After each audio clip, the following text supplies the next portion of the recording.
Hello. So in my mini lesson, I am pretending as if this is the first day of a upper division English literature course that I am teaching on a literary movement called the New Journalism. And the students have had required reading that they were to complete before class. And that required reading includes 3 chapters of Harold Bloom's novel titled Tom Wolfe, and the first 5 chapters of Tom Wolfe's novel titled The Electric Kool-Aid Acid Test. Today in class, we will begin our very first discussion about new journalism with a discussion question that will just get us thinking about some of the techniques that were used in new journalism literary style and how we see those techniques being employed in some of the works that we'll be reading. So just to start things off, I'm going to give you a discussion question, and if you could just respond, just kind of write it out, and I'll walk around and kind of see how you guys are doing, and then we'll discuss it as a class. So the discussion question for today is, using your copy of Tom Wolfe's The Electric Kool-Aid Acid Test, identify where and how Wolfe employs realism techniques. So go ahead and take about 10 minutes, and then we will discuss it as a class. I'm starting our discussion with this question because it is the anchor to which this literary genre is known best. I think it will be a great starting point to discuss how new journalism was different from the great American novel and traditional reporting in the 60s and the 70s. And before I begin taking responses from the class, I'll be walking around and visually checking what they've been annotating in the text itself.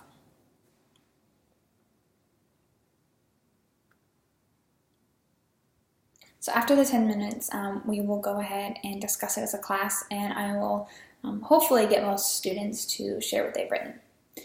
And some of those anticipated responses might be 2 of the following. I wrote down a few. One might be, the realism in Wolfe's book derives from his allegiance to the subjectivity of his characters. He gets inside the subjective reality of the people he's writing about. That might be one answer to the discussion question.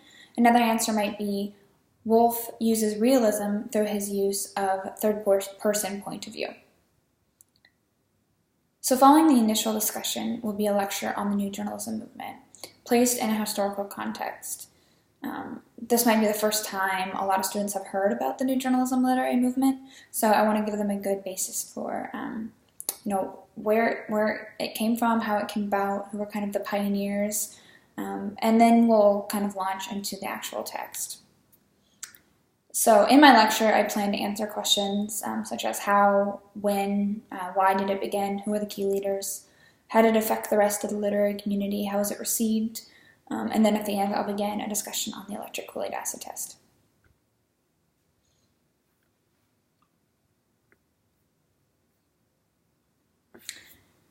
How and when the term new journalism began to refer to a genre is not clear. Tom Wolfe, a practitioner and principal advocate of the form, wrote in at least 2 articles in 1972 that he had no idea where it began.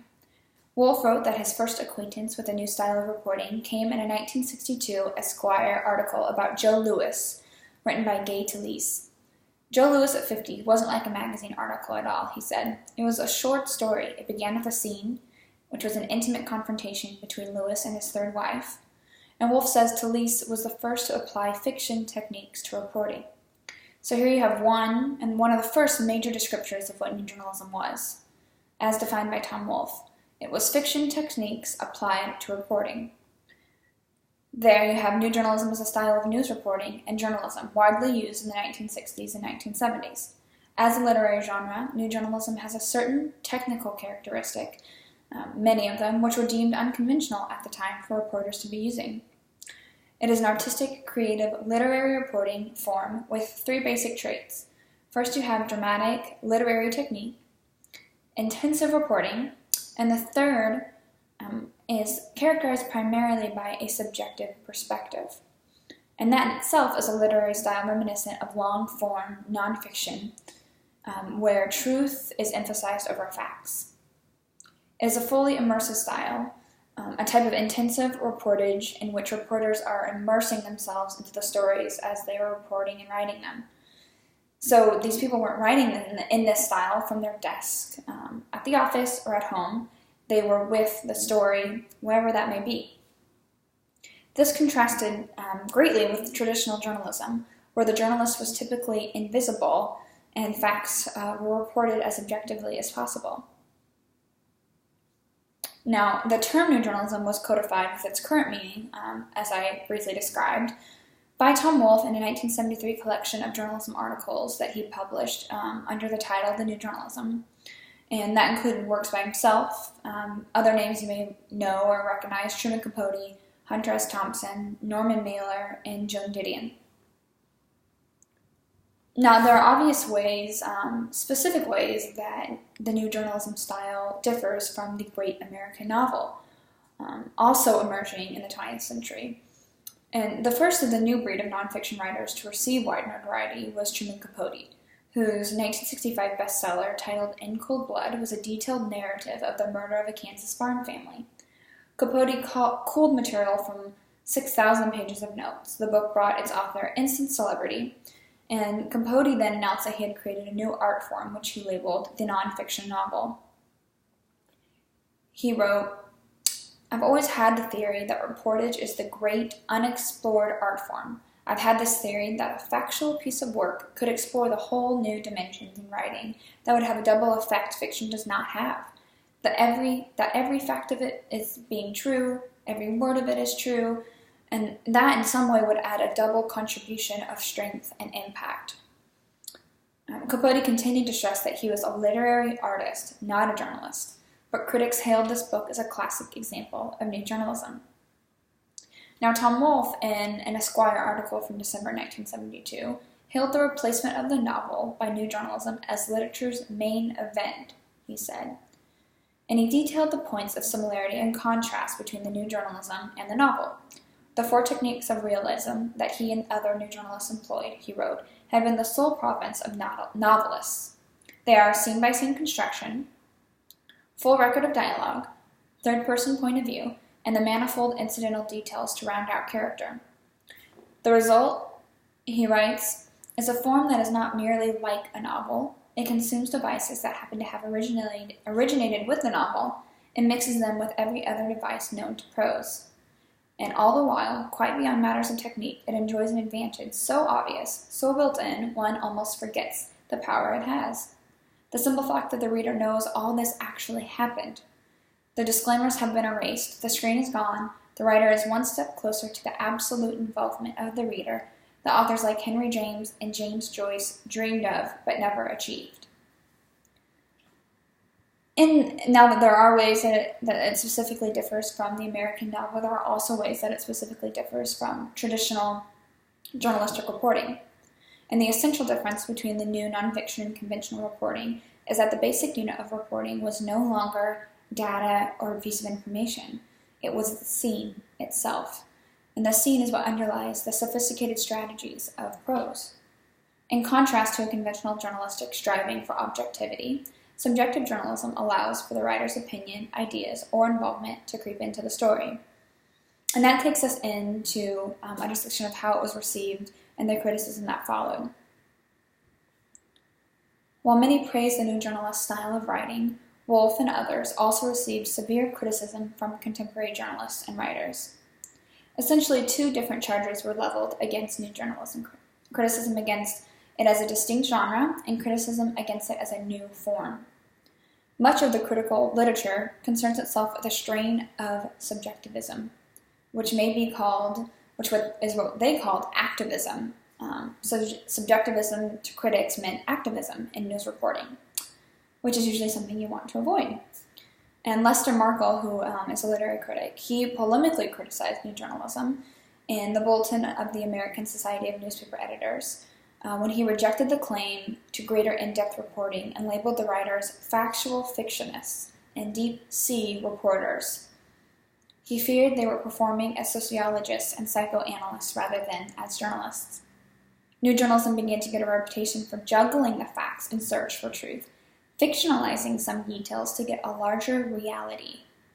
While some saw new journalism as the future of literature, the concept was not without critics and criticism. as I've mentioned just a few of the criticisms that were primary and the most popular.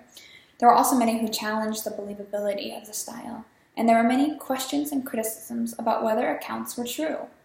Woolf challenged those claims and notes that in books like The Electric Kool-Aid Acid Test, which you have before you, he claims that he was nearly invisible throughout the narrative. He argues that he produced an uninhabited account of the events he witnessed. And as proponents of fiction and orthodox nonfiction continued to question the validity of new journalism, Woolf stood by the growing discipline. He realized that this method of writing transformed the subjects of newspapers and articles, which is traditional reporting, into people with whom audiences could really relate and sympathize with. So now let's kind of transition a bit to a few things I just want to let you know about the Electric Kool-Aid Acid Test before we launch into a discussion. So as you know, it is a nonfiction book written by Tom Wolfe, and it was published in 1968. The book is remembered today as an early and arguably the most popular example of the growing literary style called New Journalism. Wolfe presents an as-in first-hand account of the experiences of a man named Ken Kesey and his band of merry pranksters who traveled across the country in a colorfully painted school bus named Further. In line with the style of New Journalism, the characters were all real people. The protagonist, Ken Kesey, was real. He's a well-known American novelist, essayist, and countercultural figure. His works include the famous novel One Flew Over the Cuckoo's Nest, which I'm sure you all read at some point, and that was published in 1962. So Kesey and the pranksters became famous for their use of LSD and other psychedelic drugs in hopes of achieving intersubjectivity. The book chronicles the acid tests, the group's encounters with infamous figures of the time, including famous authors, also including Hell's Angels, the Grateful Dead make an appearance, and also the book also includes Kesey's exile to Mexico and his arrests. In the book, Kesey is painted as a sort of Christ figure, someone starting a new religion. Due to the allure of the transcendent states achievable through drugs, and because of Kesey's ability to preach and captivate listeners, he begins to form a band of close followers, which, as you know, they call themselves the Merry Pranksters. And they begin to participate in the drug-fueled lifestyle. The Electric Kool-Aid Acid Test is remembered as an accurate and essential book depicting the roots and growth of the hippie movement. Wolfe's descriptions and accounts of Kesey's travel managed to captivate readers and permitted them to read the book as a fiction piece rather than a news story. Those who saw the book as a literary work worthy of praise were amazed by the way Wolfe maintains control. Despite being fully engulfed in the movement and aligned with the pranksters' philosophy, Wolfe manages to distinguish between the realities of the pranksters and Kesey's experience, and the experiences triggered by their paranoia and acid trips. So with that, you kind of have a bit of historical evidence surrounding the literary genre and this specific piece of literature that you brought to class today. So let's begin discussing these concepts analytically with the text.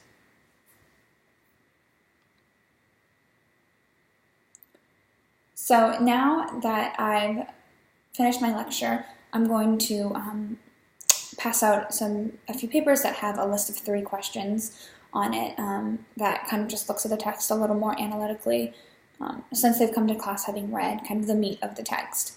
And all of these questions are framed within Bloom's taxonomy. So the first question comes from Bloom's taxonomy level 1 knowledge, and the question is, how would you explain the New Journalism movement? Anticipated responses include a style of journalism developed in the 1960s and 70s which used literary techniques that were unconventional. Another anticipated response might be, New journalism style is characterized by a subjective perspective, like nonfiction writing. The second question on the sheet of paper falls under Bloom's taxonomy level 3, which is application. And the question is, what examples can you find in Tom Wolfe's The Electric Kool-Aid Acid Test to support that this is new journalism literature? Anticipated responses include, Tom Wolfe employs realism techniques that transpires the text to what Harold Bloom refers to as the greater truth within the story. Another anticipated response includes, through the use of syntactical style, the new journalism novel surpasses general fictional capabilities in that it reads like a novel, but also attributes to society a greater truth embedded in both historical reality and current events. And these will be taken from various scenes within the book where it's an obvious, third-person subjective text. The third question comes from Blue's Taxonomy Level 4, which is analysis. And the question is, identify and compare how Woolf adapts techniques to new journalism ends.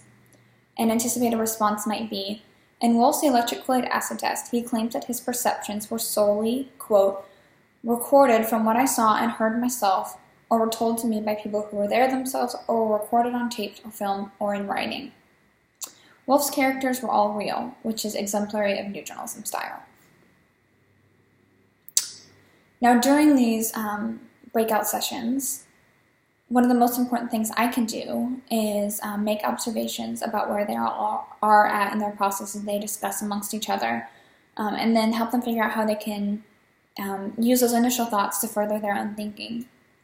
And after 20 minutes of this small group discussion, I will ask that a representative from each group share their answers with the rest of the class. From these answers, I will provide follow-up questions, which will catalyze the class into a meaningful discussion of the content material. And in an ideal world, this last portion of the class would be a Socratic didactic method to facilitate our discussion best. And so that's kind of my plan for an upper division literature course that is designed and structured in discussion lecture format. And the hope would be that at the end of this lesson, students, moving forward in the course, students will be required to continue their readings of Harold Bloom's Tom Wolfe and then Wolfe's Electric Kool-Aid Acid Test. And later in the course, additional literature of the genre will be introduced and required, which would also be complemented by theory research on the new journalism movement. And throughout the course, students will be continually expected to compare and contrast various works in this genre as we move through the 20th century, as well as critically analyze how the literature represents or misrepresents the genre. Thank you.